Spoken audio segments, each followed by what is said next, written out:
Good news is I was able to get this back to like new condition. I was able to get all of the pewter rubber off of it. It's all cleaned up. It's all out of this gap here where it was actually sticking the surround over. I mean, it was everywhere. Was able to get off all the solder. Believe it or not, it was easier just to cut it because it was such a crappy connection. It just kind of peeled right off, which is not good, but good for us. The same thing can be said about the flax. Peeled right off. A little bit of sanding, trimming, but they're good as new, all set and ready to go. So the first two are all cleaned up. Next, we'll be working on some brackets to get these back into the car.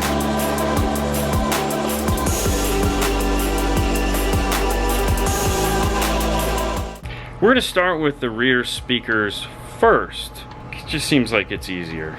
This is the appropriate bracket that is required in order to get the speaker into place. Now this is a bracket that we've made previously, and it's basically where you take, which we don't have now, is the factory speaker, and you take it over to the router table and you router it out. And then you take the 6.5 inch itself, which is this, and then attach it and rerouter it out so that you have this new shape. It's kind of hard to explain it without actually being able to do it, but if you think of the factory speaker looking something like this, you'd attach that to your new piece of material, the whole speaker, and then you would wrap it around the ball bearing here. You'll end up with what would look like this, but we need to add this little piece to it here. And there's a couple different ways you can do it. If the speaker comes with a grill, you can double stick tape the grill onto this and then attach it to a new piece of material and repeat the process. But since we don't have the speaker, but we have this from a previous version that we've done this on, we're just gonna have to go with that.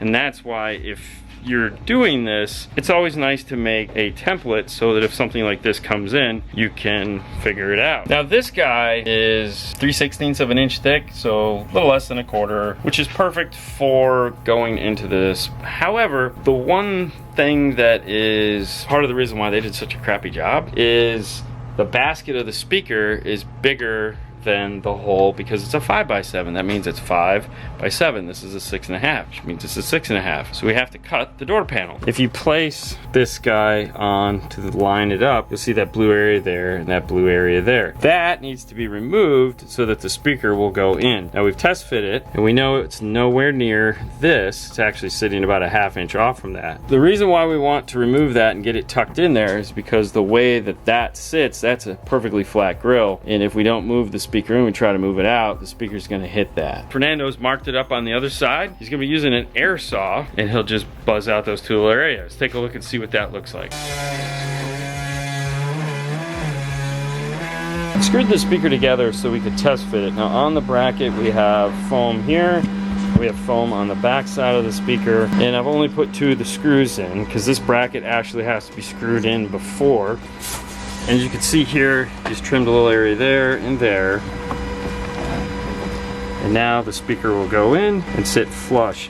If you'll notice, these little areas here, they're countersunk in because the speaker sits over where the factory screw holes go. That's something to consider when making a bracket like this that is a bigger speaker than the hole provides for you, is where are those factory screws and how are you going to get them back in so they don't affect your new speaker. We used our laser to cut these brackets out. As you can hear in the background, there's another one being made right now. We wanted to make sure this one fit into place. When drilling into plastic, there's a couple different ways you can actually attach the screws into them. There's thermal certs, or you can also use a tap and die set to drill into your acrylic so that your screw will go into place, which is what we did on these. The next task is going to be figuring out how to get the tweeter to mount into this bracket here. For that, we're going to need my laptop and some calipers. One of the things you should have in your tool bag, or at least your toolbox, is a nice set of calipers. They come in various lengths. I have small, medium, large, depending on what I'm working on. In this case, I need my small ones. And the goal of this is to take this tweeter bracket here that's been cut into the back door and make this much smaller tweeter fit inside of it. How we plan on achieving that is making an acrylic ring that is this size here and this size here. It's like a donut that will go up into this and allow this to line up inside of it. And then we can attach it all together, put it back into the hole that they made in the side of the door. To start, I just need 2 measurements, the inside measurement of this and the outside measurement of that. And I'm gonna put that into my software here that will allow me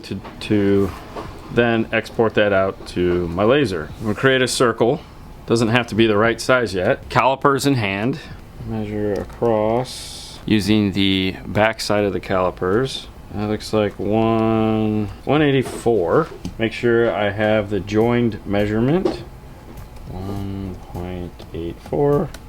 Gives us our new circle. We don't need the fill, we just need the stroke. Next is drop on my XY lines. Check to make sure it's lined up. Copy my circle, and then if I hold Shift Command V, we'll create a circle in the exact same spot, all lined up. And with that, I can measure this shape here, which is 155.5. And as you can see now, I get a perfect donut. Label this tweeter spacer and export this out as an SVG so my laser can read the file. I just want to get one of these made real quick so I can see if my idea will work. One of the nice things of the Glowforge is it gives us what's in the bed. Line it up on here, select my material, and hit print. And this is what we end up with. So when you take a really close look at the grill, there's these 3 teeth that stick out that this has got to sit on. So this needs to be thicker. So this is like an 1/8, maybe 3/16. It needs to be a 1/4, which is okay because this is white and we're gonna be using black. And the other thing too is I want it to be this thickness, which is two pieces a 1/4 inch ought to get me the shape that I need. It's about a 1/2 inch thick. And I want that to be a little bigger, and this area here where that would go is a different shape. I think this is gonna work for this top piece. Then we'll make a second piece that's a bigger diameter for the back side of this, and a bigger diameter because it doesn't have those 3 little teeth. And that should all really stick in here really well. I think this idea is exactly what we need. That means I want to print another one of these, but I'm going to do it in 1/4 inch black so that it'll be the right one. And then once we get that, we can get the measurements we need for the second circle that will go around here. I remade it out of 1/4 inch, and that comes up and fits in the same way, which we knew it would. And then I made the bottom ring, which is a little bit bigger, and the 2 rings will sit on top of one another like this. So the easiest place to start is to get this bottom ring into place. It snaps in just like this, and then add the top ring onto the top of it and snap them together inside of this, and that lines them up so that they're perfect. There's a slight lip inside of here because of the different sizes. That'll allow me to add in some glue. Acrylic glue just squeezes into place. Just run it around that lip. Give it a couple seconds to dry, and then we'll pop it back out, and we can put some acrylic glue on the other side. There's a slight lip there. All right, I'm gonna give that a couple seconds to dry. The next step is to make this grill stay exactly in here. For that, I'm just going to use some regular CA glue.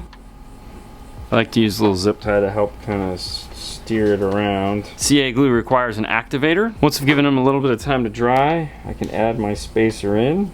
And using the black acrylic, as you can see, it just looks normal. Add my tweeter. I want to make sure that my wiring is towards the bottom where this focal is. Believe it or not, that snapped in perfect. There's little teeth on the tweeter, and I took a lot of time off camera. As you can see, these are the failed attempts. Getting it so that the little teeth that are on here squeeze into place so that this is all held in, just like the factory tweeter was, into this. So it all just snaps in, and that gives us our flax tweeter mounted in our big grill so that this can go into that back door. And with that done, I'll do the second tweeter, and then I'll get these both mounted into that back door so that I can get it over to Fernando so he can put some connectors on here so this will be serviceable. That will be one step closer to having those back doors on.